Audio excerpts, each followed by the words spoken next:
안녕하세요. 안 기자입니다. 여기 한국을 무작정 찬양하고 거짓된 허위 정보를 뿌렸다는 이유로 중국 웹사이트에서 삭제당한 글이 하나 있습니다. 이제 중국의 검열하는 방식은 저도 지긋지긋한데요. 이 글은 아카이브에서 다시 찾아볼 수 있었습니다. 여러분들이 보기에 이 글에서 표현한 한국의 모습이 허위 정보인지 삭제당할 만했던 거짓말인지 확인해 보세요. 제가 보기엔 진실만 다루고 있는 것 같았는데요. 해당 글의 내용 함께 확인해 봅시다.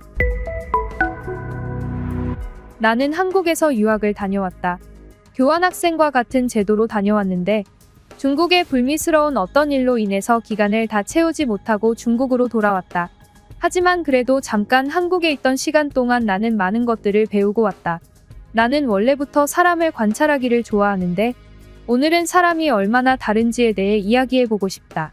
일단 한국에 대해 첫 번째로 말하고 싶은 것은 단점이라고 하면 단점일 수 있겠지만 어떻게 보면 그들에게 강단이 있다고 느껴지는 부분인데 한국인들과는 절대로 친한 친구가 될 수가 없다.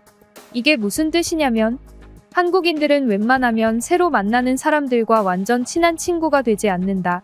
한국인들은 완전히 친한 친구가 되기 위해서는 거의 학창시절이라던가 만난 지 10년은 지나야만 정말 친한 친구가 될 수 있다.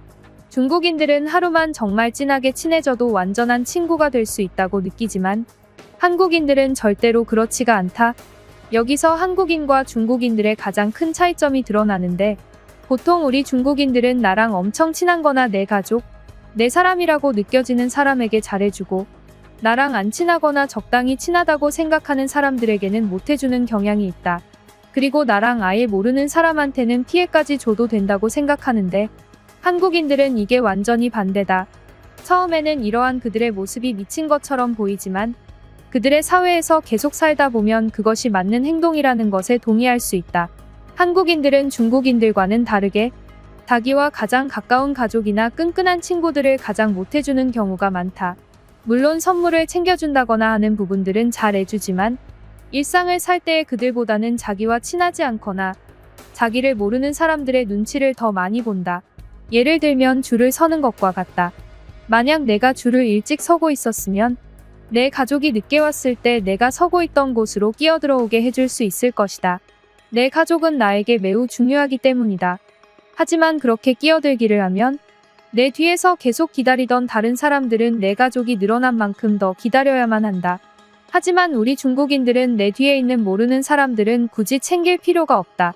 한번 보고 말 사이인 사람들이니까. 내 가족이 내 줄에 끼워주는 게 더 중요하지. 하지만 한국인들은 이 부분에서 다르다.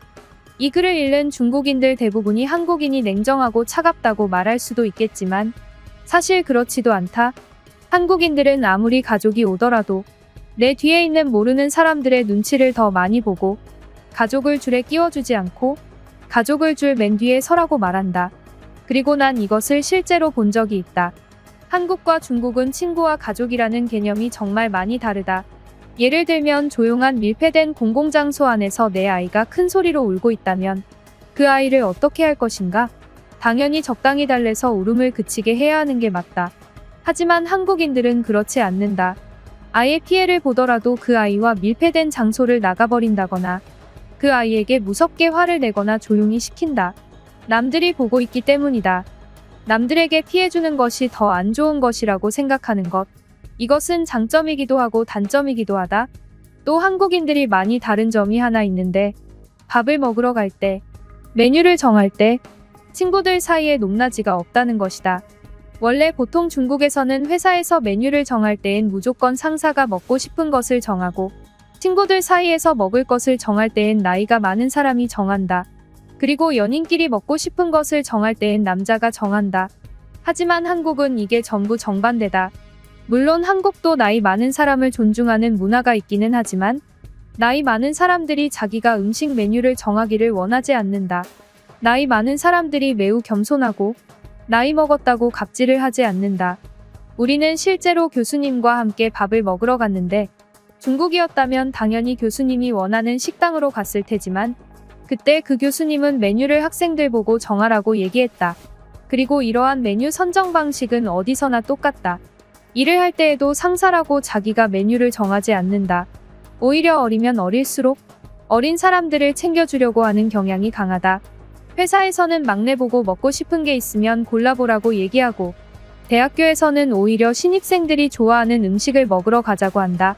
이것은 한국인들이 나이 많은 것을 존중하지 않기 때문이 아니라 약자를 존중하려는 마음이 있기 때문이라고 생각된다. 반대로 나이가 너무 많아서 사회적으로 약자의 위치에 위치한 장년층에게는 당연히 메뉴를 정하게 해드린다. 근데 심지어 그런 장년층까지도 자기들의 손자나 손녀딸이 먹고 싶어하는 메뉴의 식당으로 가려고 한다. 한국에서 부러웠던 것은 이러한 중장년층들의 겸손함이었다. 한국의 중장년층이 신기한 게 하나 있다. 한국의 장년층들도 선진국인 중국과 마찬가지로 거의 모두가 스마트폰을 쓴다. 물론 중국에서는 위챗페이나 많은 것들이 스마트폰이 있어야 하기 때문에 그런데 한국은 그런 게 필요 없는데도 불구하고 장년층들이 전부 스마트폰을 쓴다. 그런데 참 충격적인 것은 장년층들이 스마트폰을 매우 잘 쓴다는 것이다. 나는 심지어 장년층 사람들이 스마트폰을 어떻게까지 사용하는지 봤냐면 일단 스마트폰에 걷기 만보기 같은 어플을 설치하는 할아버지들도 봤고 뉴스를 TV로 보지도 않고 핸드폰으로 본다. 요우쿠 같은 유튜브를 핸드폰으로 시청하기도 하고 심지어 댓글까지 달면서 젊은 애들만 하는 건 줄 알았던 키보드 배틀까지 해댄다. 정말 경이로운 특이한 나라의 특이한 세대의 할아버지들이다. 한국에서 가장 편리한 것은 당연히 교통이다. 특히 우리 중국 사람들은 한국을 항상 작은 나라라고 이야기하지만 한국은 작지만 가장 큰 나라다. 한국은 작은 나라 안에 모든 것이 다 들어있는 실속 있는 국가다. 특히 한국이 이만큼 살기 좋은 이유도 결국 땅이 작기 때문이다. 예를 들면 한국은 24시간 배달 음식을 먹을 수 있는데 그것 또한 땅덩어리가 아주 크지 않기 때문에 가능한 것이다. 땅이 너무 컸다면 한국의 미친 배달 문화가 성공하기 힘들었을 것이다. 한국에는 정말 멋진 동네가 많은데 서울의 경우에는 지하철 세내 정거장 꼴로 멋진 공간이 나온다. 정말 밀도 있게 꽉꽉 차 있는 도시다. 그래서 교통체증이 심하다고 하는 사람들이 있는데 솔직히 중국에 비하면 그렇게 크게 막히는 것도 아니다. 한국은 오토바이도 많이 보기 힘들다. 한국 사람들은 자기 나라에 오토바이가 많다고들 이야기하는데 우리가 보기에는 그저 오토바이가 전혀 없어 보일 뿐이다. 차가 많은데도 공기가 좋아 보인다. 하늘은 정말 파랗고 예쁘다. 다만 봄에는 중국의 미세먼지와 황사가 날아온다는데 내가 그것을 직접 겪어본 바로는 한국인들 그냥 천사다. 만약 중국이 한국 때문에 미세먼지와 황사가 그렇게 많았더라면 중국인들은 가만히 있지 않았을 것이야. 한국인들이 중국인들에게 항상 피해를 보는 것처럼 이야기하는 이유는 실제로 피해를 보고 있기 때문이다. 물론 한국도 중국에게 피해를 주는 것들이 있지. 중국인들이 대부분 말하는 한국 때문에 피해보는 것들 중에서 내가 가장 옳다고 느껴지는 부분은 아무래도 코리안 워싱이지 않을까 싶다. 헐리우드 영화나 광고 업계에서 옛날에는 중국인을 많이 썼다고 하면 요즘은 중국인을 찾아보기 힘들 정도로 한국인들이 그 위치를 채워버렸지. 물론 한국인들이 대놓고 중국인들을 엿먹이려고 그렇게 행동한 것은 아니기 때문에 우리가 뭐라고 할 수는 없지. 또 우리는 경쟁에서 밀린 것이잖아. 그런데 또 내가 이렇게 말하면 몇몇 중국인들은 이렇게 말할 거야. 황사나 미세먼지도 중국이 일부러 한국 공기 나빠지게 하려고 만들어낸 게 아니라고. 근데 그거랑 이거는 다르다. 나는 중국과 한국이 친하게 지냈으면 좋겠다. 절대 불가능한 것처럼 보이지만 말이다. 중국인들이 한국이 자기들의 속국이라고 말하는 것을 그만둬야 한다. 한국에서 살아봐라. 그냥 완전히 180도 다른 국가다. 좀 생각을 한 번만 해보자. 같은 언어를 쓰는 국가들, 인도네시아나 말레이시아끼리도 서로를 다른 나라라고 생각하는데 완전히 다른 언어를 쓰는 중국과 한국이 서로 같은 국가였다고 하는 것이 말이 안 되지 않나? 언어라는 것은 생기는데 몇십만이 걸리는 것이다. 중국과 한국은 몇십만 년간 아무런 관련 없이 교류만 하고 지내던 완전 별개의 나라인 것이다. 언어가 다르면 국가가 다른 것이 맞다. 하지만 중국에는 다른 언어를 쓰면서 중국인 국가들이 많지. 위구르나 티벳, 홍콩 같은 나라들. 근데 원래는 그게 비정상적인 것이다. 나는 위구르, 티벳, 홍콩 독립을 절대로 지지하는 것이 아니다.